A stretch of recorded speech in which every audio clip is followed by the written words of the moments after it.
Filho Jesus Cristo fez na cruz, que foi unir o povo para a tua glória. Ser com os nossos prefeitos, com os nossos governadores, com o nosso presidente, ó Pai, nesse momento de tensão, de incertezas, que o Senhor traga discernimento à mente desses homens, ó Pai. Pelo nome santo do teu Filho Jesus Cristo é que eu te peço essas coisas. Amém. Nós iremos iniciar agora os momentos dos hinos, e o primeiro que nós iremos cantar é o hino de número 60 do nosso cantor cristão. Se você está com o seu cantor cristão aí por perto, de número 60. O nome do hino é Coroai.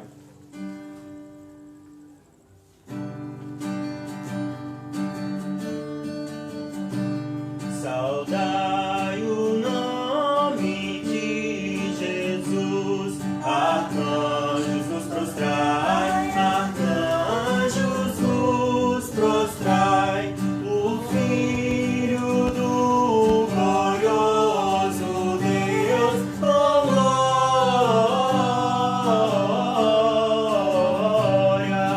glória, glória, glória, com glória, coroai,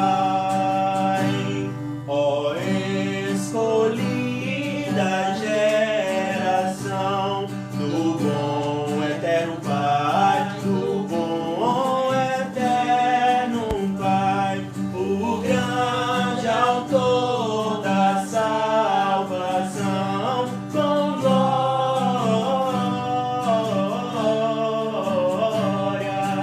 glória, glória, glória, com glória, coroai, ó perdoados por Jesus, alegres adorai, alegres adorai, o Deus de paz, o Deus de luz, com glória,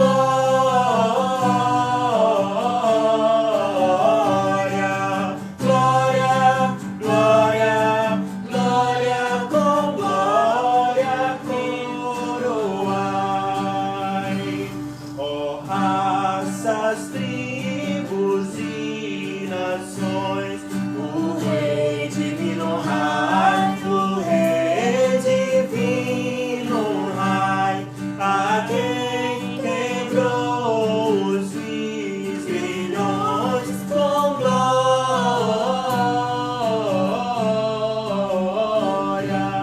glória, glória, glória, com glória, coroai. Próximo é o de número do nosso cantor cristão, 403. Alegre, 403.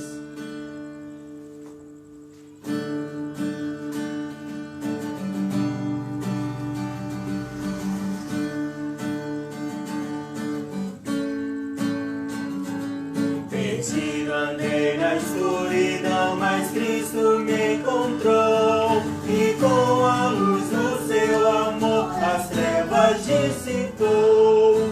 Eu alegre vou na sua luz, pois Jesus agora me conduz.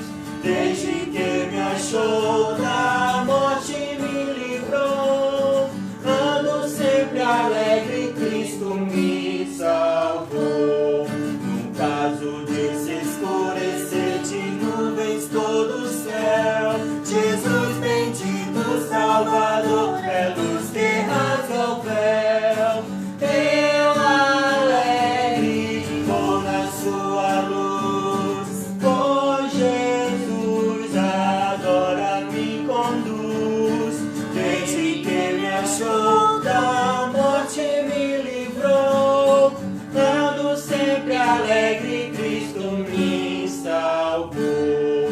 Andando estou na luz de Deus, que doce comunhão, prossigo sempre com vigor, deixando o mundo vão. Eu alegre vou na sua luz, pois Jesus agora me conduz. Desde que me achou da morte me livrou, ando sempre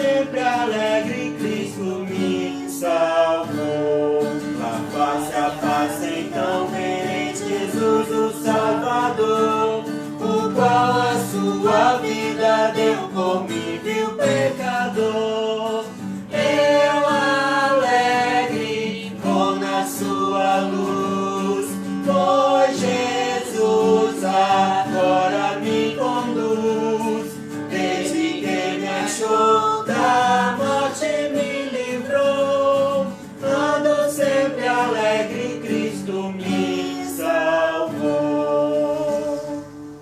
Amém. Próxima música, nós também podemos chamar de um hino, universalmente conhecido, eu tenho certeza que você conhece pelo menos uma das versões dele, que se chama Quando Jesus Estendeu a Sua Mão.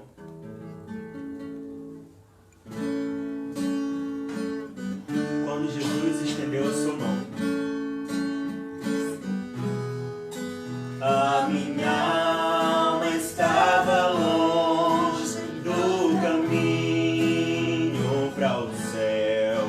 Eu era pobre, perdido, pecador,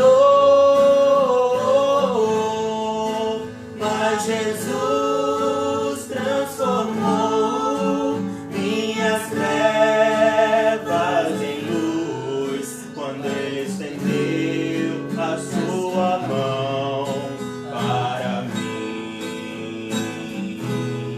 Quando Jesus estendeu a sua mão, quando Ele estendeu a sua mão para mim, eu era pobre, perdido, sem Deus, sem Jesus, quando Ele estendeu a sua mão para mim. Agora me regozijo desde que Ele me aceitou, e na tempestade eu posso sossegar, pois com Ele estou liberto do perigo e do mal, quando Ele estendeu a sua mão para mim. Quando Jesus estendeu a sua mão, quando Ele estendeu a sua mão para mim, eu era pobre, perdido, sem Deus, sem Jesus, quando Ele estendeu a sua mão para mim. Amém. Glória a Deus. Agradeço o irmão Scheider por ter auxiliado aqui nos louvores. Nós daremos continuidade, então, à nossa programação aqui, e nós chegamos agora na altura de refletir um pouco na palavra do Senhor, e o texto que nós escolhemos nessa noite é o texto que se encontra no livro de João, Evangelho segundo o apóstolo João, capítulo 17, e eu separei esse capítulo em duas grandes partes. A primeira parte nós iremos ver hoje, até onde o Senhor permitir, e no domingo que vem, se o Senhor Jesus Cristo não retornar até lá, nós então iremos expor o restante do capítulo. Evangelho de João, capítulo 17, nós iremos ler primeiramente do versículo 1 até o versículo 11. Nós iremos ler o texto à medida com que nós formos avançando na mensagem. Evangelho de João, capítulo 17, versículo 1 até o versículo 11. Eu irei fazer uma breve introdução aqui, falando sobre o contexto em que se dá esta que nós chamamos de oração sacerdotal do Senhor Jesus Cristo, quando Deus resolveu orar, quando Deus orou, é o tema da mensagem dessa noite. Nós vemos então um dos textos mais profundos e mais belos e que trazem mais segurança para a nossa caminhada cristã. O próprio Deus eterno, o Verbo encarnado, aquele a quem nós chamamos de segunda pessoa da Trindade, aquele que era antes de todas as coisas, aquele para o qual todas as coisas foram criadas, Jesus Cristo de Nazaré, o Filho eterno de Deus, orou por nós, o sumo sacerdote, aquele que não tem mancha por nenhum pecado, aquele que não foi manchado pelo pecado, intercedeu diante do Pai pelas nossas vidas. O contexto do capítulo 17, imediatamente, nós temos o capítulo 13, 14, 15 e 16 do Evangelho de João, quando nós temos ali a entrada triunfal do Senhor Jesus Cristo em Jerusalém, já premeditando aquilo que iria acontecer no futuro de uma forma, obviamente, muito mais gloriosa, mas ali nós tivemos um breve símbolo do que iria acontecer com Jesus sendo glorificado e sendo adorado com aqueles ramos em cima de um jumentinho. E a partir do capítulo 14, então, nós temos Jesus prometendo que ele iria sofrer, que era necessário que ele sofresse para que houvesse a salvação do homem. Ele diz que nós não ficaríamos só, pelo contrário, ele enviaria o Consolador, aquele que o mundo não pode receber, que seria então o Espírito Santo. Mas ele deixa claro na sua promessa que seria impossível o Espírito Santo de Deus, o nosso penhor, descer e nos guiar até a eternidade sem que ele antes partisse, sem que ele antes sofresse, morresse e ao terceiro dia ressuscitasse.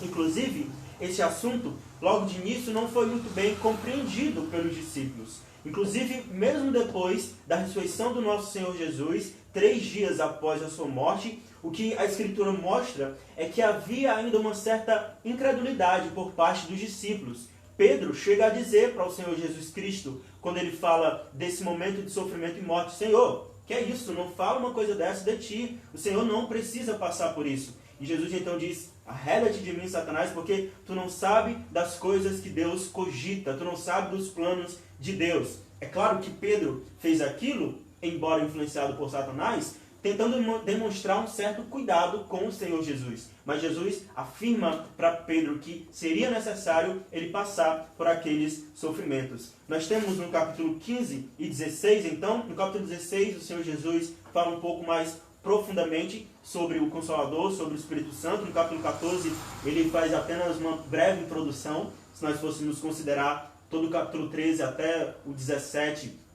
como um sermão, Jesus faz uma breve introdução no capítulo 14, e no capítulo 15, então, ele cita a tão conhecida, alguns chamam de parábola da videira, né? A videira e os ramos, que nós somos galhos do Senhor Jesus Cristo, que se nós não estivermos nele, nossa vida não tem sentido algum, a nossa vida aqui na terra irá simplesmente apodrecer, porque se nós não estivermos de uma forma muito forte, arraigados, firmados no Senhor, a nossa vida não tem sentido aqui. É necessário, para que o homem tenha sentido na sua vida, que ele faça parte dessa árvore tão maravilhosa que é o próprio Senhor Jesus Cristo, da qual saem os frutos, da qual saem todos os ramos, que somos todos aqueles que fazem parte da igreja, todos aqueles que fazem parte do seu povo. Então, no capítulo 17, logo no primeiro versículo, nós já podemos aprender muitas coisas a respeito de Jesus, a respeito do nosso sumo sacerdote.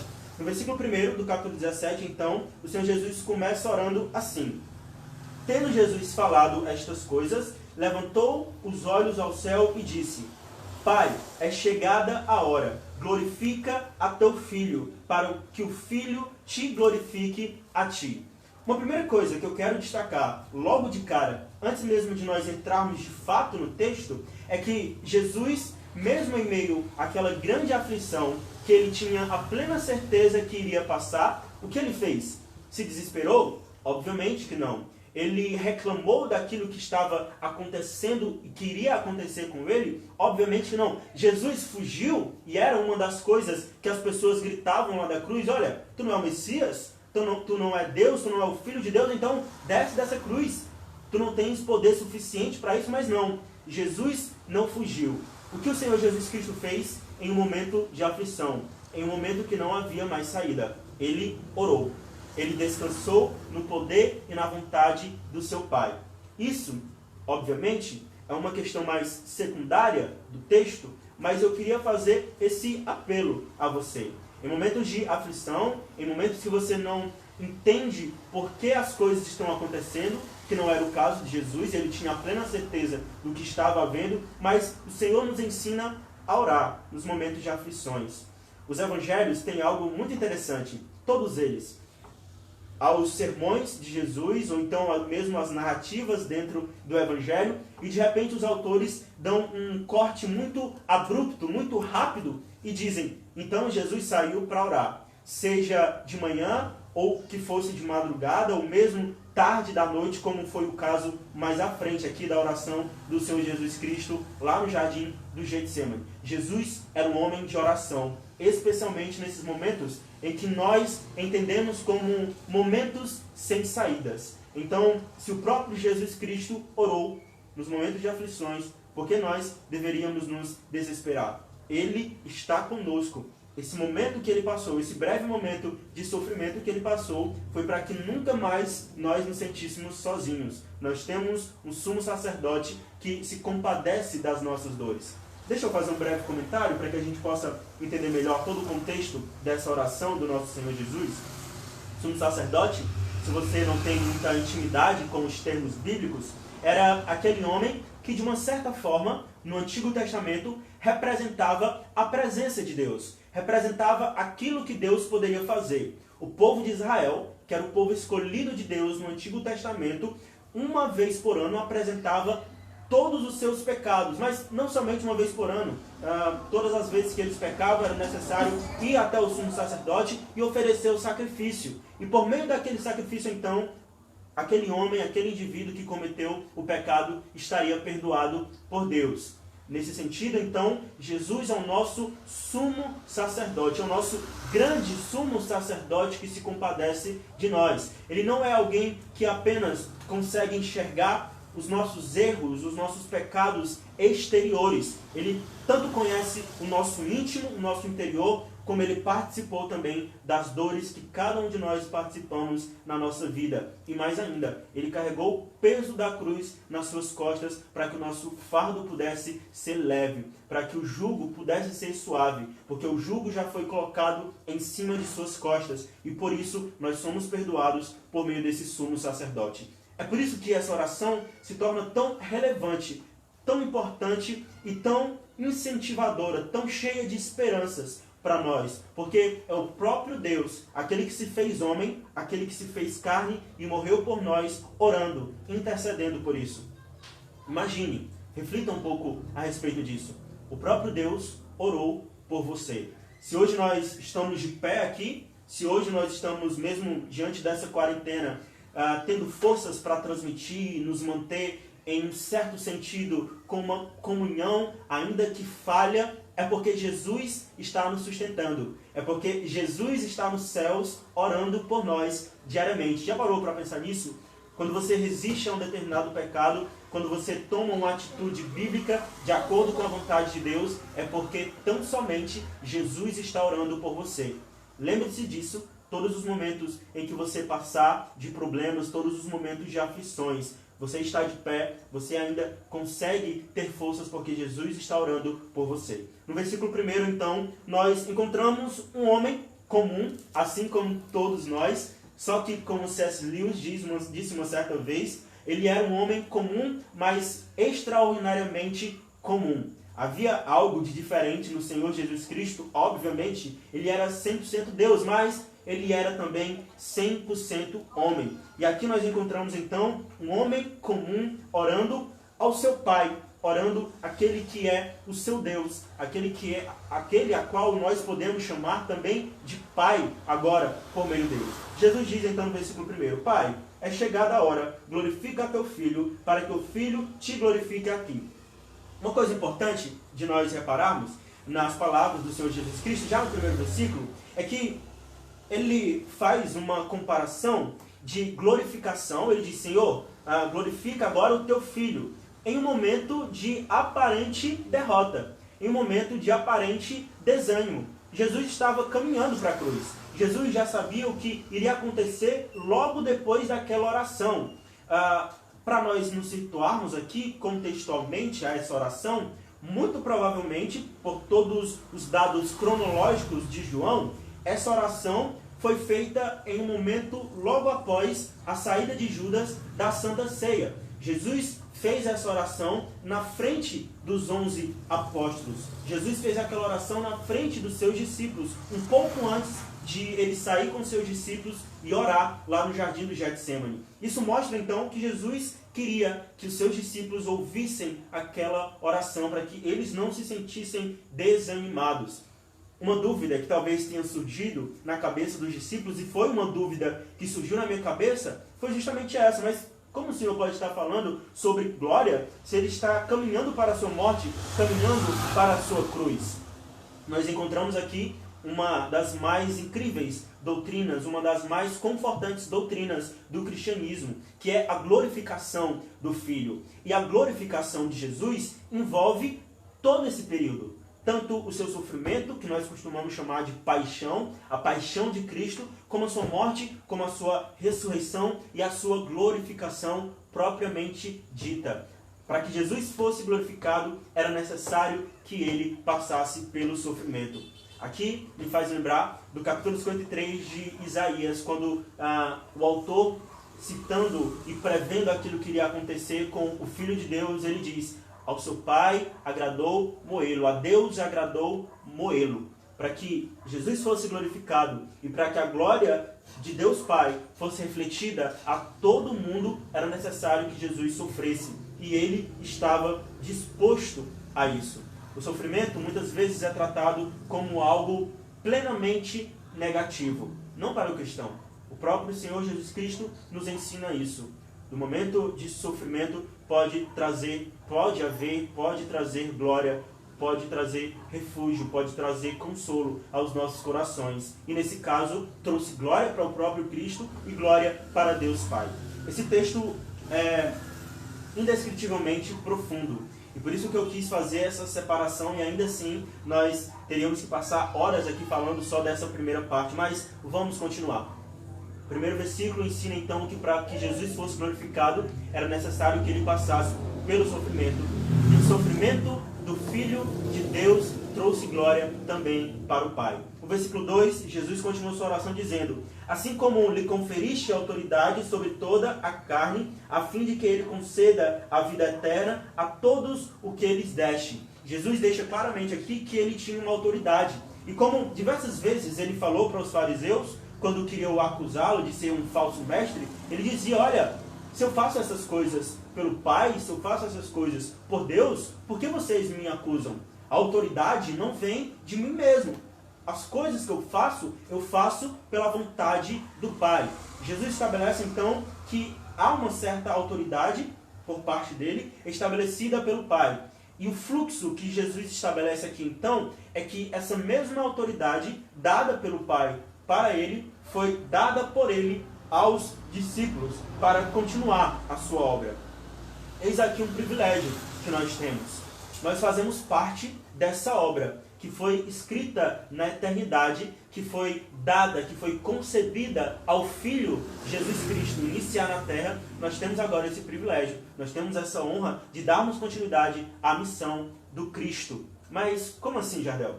Jesus não disse que estava tudo consumado? Óbvio que sim. O plano perfeito já foi consumado na morte, na crucificação e na ressurreição de Cristo. O que nós fazemos agora é só anunciar aquilo que foi feito. Existe uma frase muito famosa que eu acredito muitas vezes é usada de uma forma errada, que é: nós devemos nos basear por aquilo que Cristo ainda irá fazer nas nossas vidas. Não, o que nos impulsiona, o que deve impulsionar um verdadeiro cristão é aquilo que ele já fez. O seu sofrimento, sua paixão, sua morte, sua crucificação e sua ressurreição. A ressurreição é o maior incentivo para o cristão. E é por meio disso que nós temos essa autoridade. Se Cristo não ressuscitou, é vã a nossa fé, é vã tudo aquilo que nós fazemos. Mas, se Cristo ressuscitou, nós temos a autoridade da ressurreição do próprio Filho de Deus para também anunciar as boas novas e para fazer tudo aquilo que é a vontade do Pai estabelecida na sua palavra. Jesus continua então no versículo 3 dizendo o seguinte: e a vida eterna é esta, que te conheçam a ti, o único Deus verdadeiro, e a Jesus Cristo, a quem enviaste. É necessário aqui fazer um breve comentário. A ideia de vida eterna, de salvação, para aquele contexto judeu, era encarado como estar diante da presença de Deus. E estar diante da presença de Deus queria também, em outras palavras, dizer que aquele que morreu estaria no seio de Abraão. O que parece aqui é que Jesus amplia isso. Nós sim estaremos, se você quiser chamar, no seio de Abraão, como os judeus diziam, nós estaremos certamente na presença de Deus, ao contrário do que os adventistas, do que os testemunhas de Jeová ensinam. Nós não iremos ficar dormindo um sono eterno, nós tão verdadeiramente, quando fecharmos os nossos olhos aqui, sendo crentes em Cristo, nós estaremos diante da presença do Senhor. Mas parece que Jesus amplia isso. A vida eterna não está ligada somente a algo futuro. Não está ligado somente a ir à presença de Deus. É claro que estar com Cristo, estar diante da presença de Deus, é muito maior do que a nossa própria salvação propriamente dita, porque a salvação, aquilo que Cristo fez, foi para que nós retornássemos, citando aqui o capítulo 5 de Romanos, a ter paz com Deus. A salvação propriamente dita, ela aponta para algo. Você era pecador, você estava morto em seus delitos e pecados, você estava afastado de Deus e agora você, por meio de Cristo, por meio da sua morte e da sua ressurreição, você novamente tem paz com Deus. E não somente uma paz entre Criador e criatura. Agora você tem paz, não somente de um Criador para a criatura, mas como um pai para com o filho. E não somente uma relação de pai para filho, falando de um aspecto humano. Nós vamos ver isso, se o Senhor permitir, no próximo domingo. O amor com que Deus nos ama é o amor com que Ele tem pelo Filho, por Jesus Cristo, pelo seu Filho eterno. Isso é grandioso. Isso traz esperanças ao nosso coração de que nada, absolutamente nada, pode nos separar do amor de Deus que está em Cristo Jesus. Mas, ainda assim, no versículo 3, a vida eterna é esta, que conheçam a Ti, o único Deus verdadeiro, e a este Jesus Cristo, a quem enviaste. Jesus nos mostra aqui que é necessário ter um conhecimento muito mais do que teológico, muito mais do que acadêmico ou teórico sobre quem Ele é. Essa palavra que é usada pelo próprio Senhor, conheça ou conheçam a Ti, é a mesma palavra usada, transcrita do Antigo Testamento, do hebraico para o grego, que dá a ideia da união entre um homem e uma mulher, a união sexual. Por exemplo, quando nós encontramos dizendo que um homem conheceu sua esposa, essa mesma palavra transcrita para o grego que o Senhor Jesus Cristo usa para expressar qual conhecimento que nós devemos ter dele. É claro que é apenas uma ideia que o Senhor Jesus Cristo quer trazer. Uma vez que a união entre homem e mulher, e essa é a única união possível biblicamente, uma vez que a união entre um homem e uma mulher na aliança do casamento é a maior aliança que pode haver aqui na terra, depois de nós firmarmos a aliança com Cristo, Jesus faz essa comparação. Não é somente frequentar os cultos, não é somente você esquentar o banco da igreja, não é somente ler, não é somente conseguir cumprir o seu calendário bíblico. E eu não estou dizendo que essas coisas não são necessárias. São extremamente necessárias. Eu cito aqui o pastor Augustus Nicodemos, que já tem mais de 40 anos de vida com Cristo e que recentemente ele escreveu um texto em que ele dizia: os dias em que eu mais me senti fraco, os dias em que eu mais perdi para o pecado, foi o dia em que eu não tive comunhão com o meu Senhor. Foi o dia em que eu negligenciei a leitura bíblica, em que eu negligenciei a oração. Uma das principais características do falso mestre é que ele sempre tentará trazer novidades. Ele sempre tentará trazer algo novo. Enquanto que, olhando a oração de Jesus Cristo, nós devemos retornar à igreja primitiva. Nós devemos retornar aos velhos ensinamentos. Oração, como nós acabamos de destacar aqui, por meio do Senhor Jesus Cristo, a leitura bíblica e conhecer a Ele, que é a própria palavra revelada. No versículo 17 desse mesmo capítulo, Jesus vai citar um dos versículos mais conhecidos de todos nós. Santifica-os por meio da verdade, a tua palavra é a verdade. Quando Jesus fala isso, ele está pensando tanto no Antigo Testamento, obviamente, mas ele também está falando sobre aquilo que ele tanto ensinou antes desse momento, como tudo aquilo que seria ensinado a partir dele, a partir de todos os seus ensinamentos. Então, conhecer a Jesus Cristo envolve pessoalidade, envolve algo íntimo, até porque Jesus é uma pessoa. O cristianismo não é uma série de doutrinas apenas. O cristianismo está embasado em uma pessoa que veio em carne. E é necessário, então, que nós tenhamos uma vida diária com Ele, com nosso Senhor Jesus Cristo. E ao Deus verdadeiro, seu Pai, o Deus eterno, o Pai da eternidade. Nós encontramos aqui, então, algo que, aliado à salvação, algo que define a oração nas palavras, a salvação, perdão, nas palavras do próprio Senhor Jesus Cristo, que há um certo conhecimento correto sobre Deus. Em um tempo de relativismo, onde dizem que todas as religiões levam ao céu, levam a Deus, Jesus vem como uma voadora dentro do coração do relativismo. A vida eterna, em outras palavras, como eu já expliquei aqui, a salvação está em conhecer o Deus verdadeiro e a Jesus Cristo. Jesus limita, ele encapsula a salvação a uma determinada coisa. É claro que dentro disso tudo nós temos conhecer o Evangelho, nós temos as práticas da doutrina, das disciplinas espirituais, nós temos a prática diária cristã, da vontade de Deus, tudo isso. Mas isso tudo está envolvido em conhecer ao Deus verdadeiro. Há somente um Deus que se divide em 3 pessoas. Há somente um Deus. Nem todas as religiões levam a Deus. Nem todas as religiões levam ao céu. Muito pelo contrário. Existe somente uma verdadeira. E a religião verdadeira é esta: crer no Deus verdadeiro e em seu Filho Jesus, a quem Ele enviou. Qualquer coisa que fuja disso é enganação de Satanás. A igreja não pode te dar salvação, por mais que ela escreva em seu catecismo, em seus estatutos. Olha, não há salvação fora dessa igreja. Há sim, há salvação fora de qualquer igreja que esteja longe do padrão de Jesus Cristo. Salvação somente por meio do único Deus verdadeiro e do seu Filho Jesus Cristo, a quem Ele enviou. Versículo 4 até o versículo 8, agora nós encontramos algo muito interessante aqui. Versículo 4 a 8, capítulo 17 de João. Eu te glorifiquei na terra, consumando a obra que me confiaste para fazer. E agora, glorifica-me, ó Pai, contigo mesmo, com a glória que eu tive junto de ti antes que houvesse mundo. Manifestei o teu nome aos homens que me deste do mundo. Eram teus, tu nos confiaste e eles guardaram a tua palavra. Agora, eles reconhecem que todas as coisas que me tens dado provêm de ti, porque eu lhes tenho transmitido as palavras que me deste, e eles a receberam, e verdadeiramente reconheceram que eu saí de ti, e creram que tu me enviaste.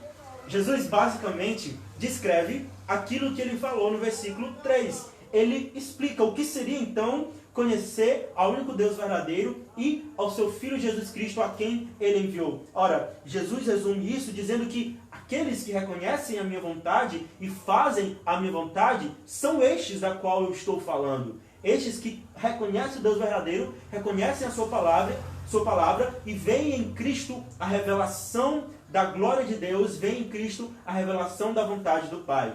No versículo 4, Jesus ainda, fazendo um link com o versículo 1 e 2, ele relembra que a sua glória era cumprir a vontade de seu Pai.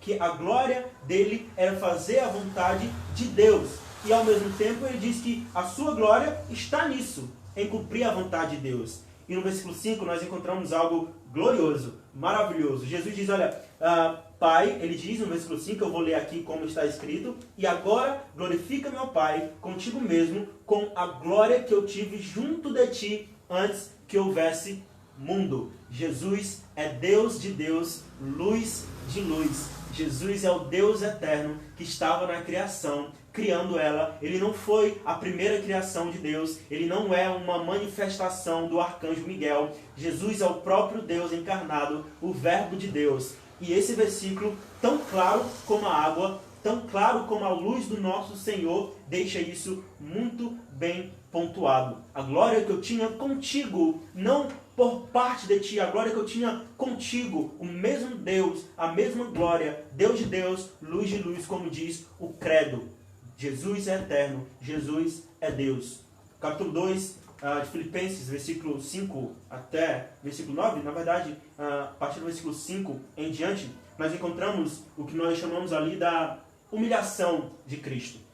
E a maior humilhação de Cristo foi justamente ter se tornado homem. foi encarnar. A sua humilhação, ter deixado toda a sua glória e ter participado desse mundo caído, embora sem pecado, sem mácula nenhuma. Essa foi a grande humilhação. O texto diz que ele deixou a sua glória, a sua majestade, não como de quem é tirado, mas ele por si mesmo deixou aquela glória para que ele pudesse cumprir a sua missão. E é por isso que ele e o Pai são glorificados nisso, porque a missão foi cumprida. E nada mais justo do que ele retornar aquilo que ele já era desde sempre. A glória que eu tinha contigo antes mesmo de todas as coisas. Jesus é o próprio Deus. Jesus glorifica ao Pai fazendo a sua vontade e os discípulos glorificam a Cristo porque o ouvem. Ou seja, qual a maior forma de nós glorificarmos a Jesus Cristo? Qual a maior forma de nós darmos caso àquilo que Cristo fez na cruz? Jesus responde, fazendo a sua vontade. Pai, eles fizeram a tua vontade. É necessário dizer aqui que especificamente nesses versículos, Jesus está olhando para os discípulos, ok? No domingo que vem, se o Senhor permitir, nós iremos chegar em um momento crucial dessa oração que traz muita esperança para nós. Quando Jesus diz, Senhor, eu não oro somente por estes. Eu não oro somente por João, por Pedro, por Mateus. Eu não oro somente por estes, mas eu oro por aqueles que iriam crer. Eu oro por aqueles que estariam assistindo a live. Hoje é dia 3 de abril de 2020. De maio. Não, é abril, não é não? Estamos em maio já. 5 de maio, Jesus orou por nós. Você pode dar a glória a Deus por isso?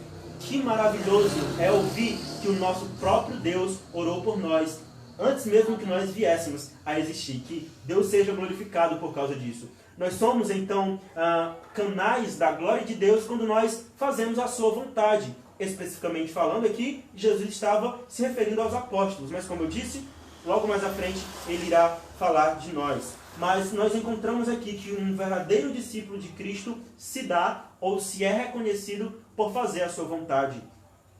Uma das principais desculpas, eu que faço parte da liderança da nossa congregação aqui, junto com os irmãos, sempre encontro essa desculpa. E é fácil de identificar. Uma pessoa começa a desviar sua conduta, ela começa a não dar mais tanto crédito à palavra do Senhor. Quando ela é exortada com a palavra, ela relativiza, ela negligencia o ensino bíblico e vem aquela tão famosa frase, não tem nada a ver, não tem nada a ver, pastor, não tem nada a ver, Jardel. Eu tenho certeza que você já ouviu esse tipo de desculpa. Geralmente é a desculpa que nós encontramos para quando nós estamos querendo nos afastar do nosso Senhor. Jesus afirma que nós somos conhecidos, ou os discípulos eram conhecidos como sendo de Deus, porque eles ouviram, creram e cumpriram tudo aquilo que Jesus Cristo os ensinou. O versículo 7 diz, agora eles reconhecem que todas as coisas que têm me dado provêm de ti, porque eu lhes tenho transmitido as palavras que me deste, e eles receberam e verdadeiramente conheceram que saí de ti e creram que tu me enviaste. Lembram dos fariseus? Quando eles falavam aquelas blasfêmias sobre o Senhor Jesus Cristo, que ele curava, que ele falava em nome de Satanás, de Beelzebul, que ele não era o Messias coisa nenhuma, que ele não era o enviado de Deus. Então, ali nós reconhecemos um falso mestre. Inclusive Paulo diz, todo aquele que não consegue confessar que Jesus Cristo é Senhor por meio do Espírito Santo, seja considerado anátema. Então, a grande maioria dessas seitas devem ser considerados e tratados como anátemas, como pessoas que pisam, usando a linguagem do autor de Hebreus, que pisam no sacrifício de Cristo. Jesus Cristo é Senhor para a glória de Deus Pai. Ele é, mais uma vez, Deus de Deus e luz de luz. Versículo 9, partindo já para a nossa conclusão. É por eles que eu rogo. Não rogo pelo mundo, mas por aqueles que me deste. Aqui nós encontramos algo que poderia ser considerado como politicamente correto para os deuses que são criados hoje em dia. Jesus se mostra aqui bem exclusivista. Muitos falam sobre a salvação. Imaginem você, será que Jesus não oraria por todas as pessoas da humanidade se ele verdadeiramente não fosse salvar todas as pessoas da humanidade? Então por que Jesus faz essa limitação? Jesus diz, Senhor, entendam, oração sacerdotal, Jesus intercedendo diante do Pai por aqueles que o Pai deu a ele. Jesus diz, Senhor, eu não rogo pelo mundo, eu não rogo pelo que o mundo tem vivido, pelo que o mundo tem passado, pelas catástrofes, por tudo que tem afligido o mundo. Eu oro por aqueles que são teus, eu oro por aqueles que guardam a tua palavra, eu rogo por aqueles a quem o Senhor me deste.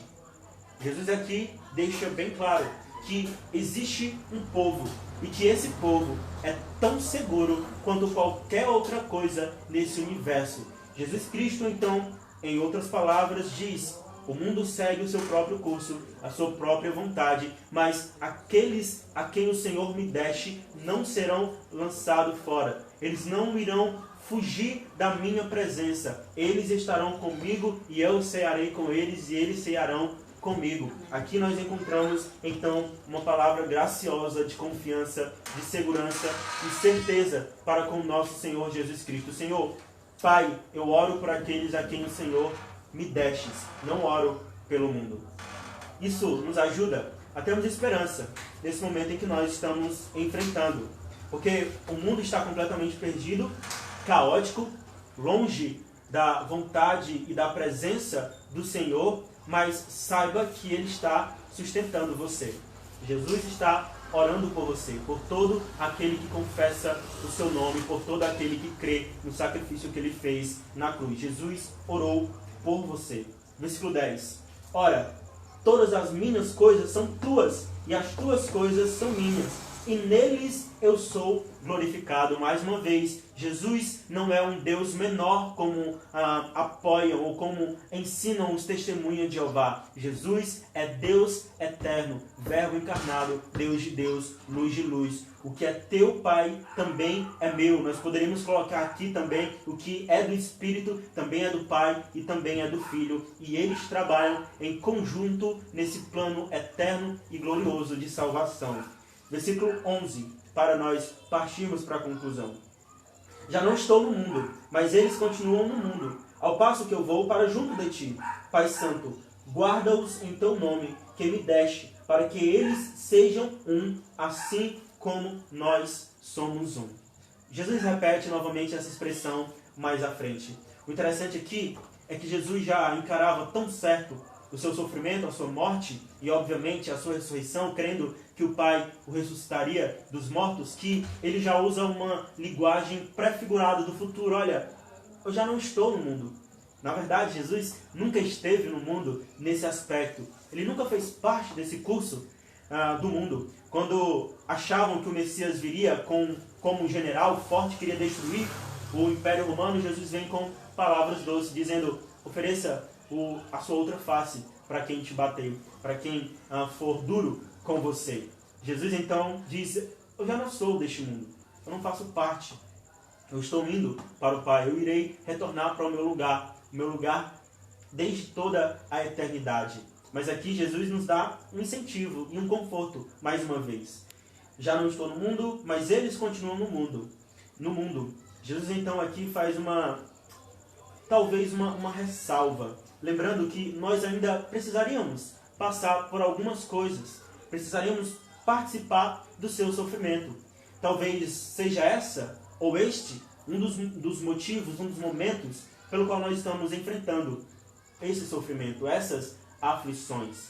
Não estou dizendo aqui que toda essa pandemia é o cumprimento de uma profecia, de alguma profecia específica. Não, longe disso, mas o mundo é assim. Nós iremos nos recuperar e logo após irá aparecer outra doença, outra gripe, logo após irá aparecer outra catástrofe, logo após a recessão irá fechar o comércio do nosso país.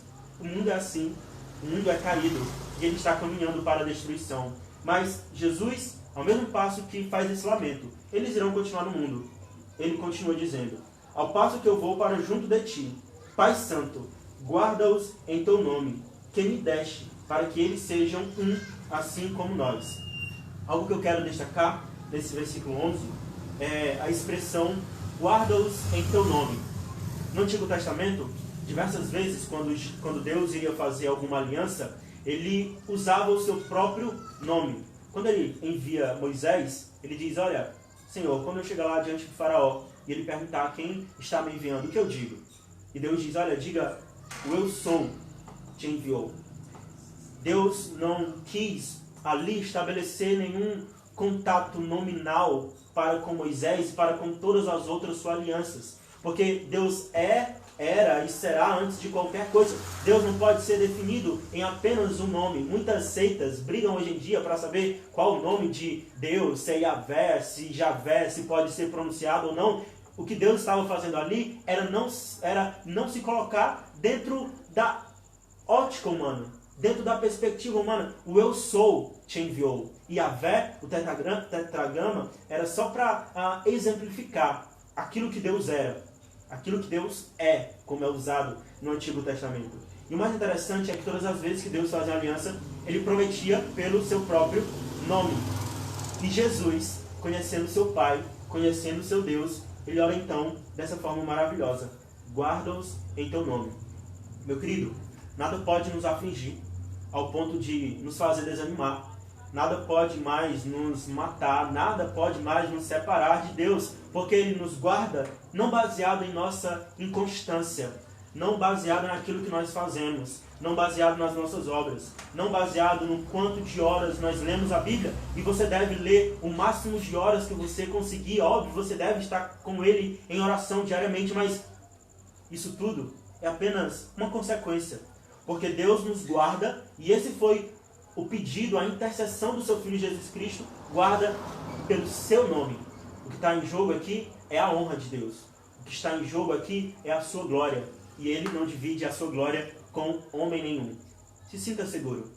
Se você não se sentir seguro com essas palavras do Senhor Jesus Cristo, nada mais nesse mundo poderá oferecer segurança para você. Deus o guarda e nada pode o separar do amor dele, porque Ele o guarda pelo seu próprio nome, pelo amor do seu próprio nome. E Ele irá defender isso até a eternidade futura. Fazendo algumas aplicações para que você possa refletir nesse final da mensagem.